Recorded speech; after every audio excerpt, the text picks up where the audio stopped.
ಮಳಲಿಯವರು ಮೂಲತಃ ನರಗುಂದ ತಾಲೂಕಿನ ಕೊಣ್ಣೂರು ಗ್ರಾಮದ ಶ್ರೀಯುತ ತುಳಸಿಗೇರಪ್ಪ ಶ್ರೀಮತಿ ದೇವಕಮ್ಮ ದಂಪತಿಗಳ ಉದರದಲ್ಲಿ ಸನ್ 1965 ಜೂನ್ 26ರಂದು ಕೊಣ್ಣೂರು ಗ್ರಾಮದಲ್ಲಿ ಜನಿಸಿದರು. ಇವರು ಪ್ರಾಥಮಿಕ ಶಿಕ್ಷಣವನ್ನು MPS ಶಾಲೆ ಕೊಣ್ಣೂರು ಹಾಗೂ SSLCಯನ್ನು KES ಪ್ರೌಢಶಾಲೆ ಕೊಣ್ಣೂರಿನಲ್ಲಿ ಪೂರೈಸಿದರು. ನಂತರ ಉಚ್ಚ ವ್ಯಾಸಂಗಕ್ಕಾಗಿ ವೃತ್ತಿ ತರಬೇತಿ ಕೋರ್ಸನ್ನು ಆಯ್ಕೆ ಮಾಡಿಕೊಂಡು ITI ಮಹಾವಿದ್ಯಾಲಯ ಹುಬ್ಬಳ್ಳಿಯಲ್ಲಿ ಮೆಷಿನರಿಸ್ಟ್ ಕೋರ್ಸನ್ನು ಪೂರೈಸಿ ನಂತರ HAL ಬೆಂಗಳೂರಿನಲ್ಲಿ 10 ವರ್ಷಗಳ ಕಾಲ ಸೇವೆ ಸಲ್ಲಿಸಿದರು.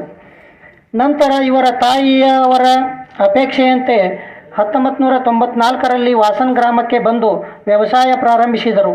ಕೃಷಿ ಅಭಿವೃದ್ಧಿಯಲ್ಲಿ ಹೆಚ್ಚಿನ ಗಮನ ನೀಡಿದ್ದರಿಂದ ರಾಸಾಯನಿಕ ವಿಪರೀತ ಪರಿಣಾಮಗಳ ಅರಿವಿನಿಂದಾಗಿ ಕ್ರಮೇಣ ಸಾವಯವ ಕೃಷಿಯ ಕಡೆಗೆ ಹೊರಳಿಕೊಂಡು ಡಾಕ್ಟರ್ ಆಗಬೇಕೆಂಬ ಚಿಕ್ಕಂದಿನಿಂದ ಅವರ ಕನಸನ್ನು ನನಸಾಗಿಸಲು ಅವರ ಮನೆತನದ ಪರಂಪರೆಯ ಪರಿಣಾಮವಾಗಿ ದೇಶಿ ಪದ್ಧತಿಯ ವೈದ್ಯರಾದರು.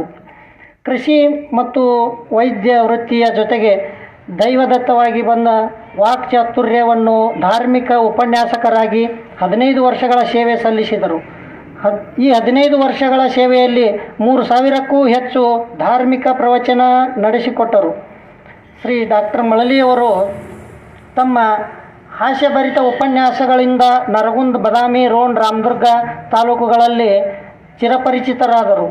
ಇವರ ಪ್ರತಿಭೆಯನ್ನು ಗಮನಿಸಿ ರಾಷ್ಟ್ರೀಯ ಸ್ವಯಂ ಸೇವಕ ಸಂಘದ ಗದಗ ಜಿಲ್ಲಾ ಕಾರ್ಯನಿರ್ವಾಹಕರಾಗಿ ಸೇವೆ ಸಲ್ಲಿಸುತ್ತಿದ್ದಾರೆ. ಇವರ ಪ್ರತಿಭೆಗೆ ಮೆಚ್ಚಿ 2 ವಿಶ್ವವಿದ್ಯಾಲಯಗಳಿಂದ ಗೌರವ ಡಾಕ್ಟರೇಟ್ ಪದವಿಯನ್ನು ಪಡೆದಿದ್ದಾರೆ ಹಾಗೂ 35 ಅವಾರ್ಡ್ಗಳನ್ನು ಪಡೆದಿದ್ದಾರೆ. ಈ ಒಂದು ಕಿರು ಪರಿಚಯವನ್ನು ಹೇಳಿ ನನ್ನ ಭಾಷಣವನ್ನು ಮುಕ್ತಾಯ. ವೈದ್ಯೋ ನಾರಾಯಣ ಹರಿಹಿ.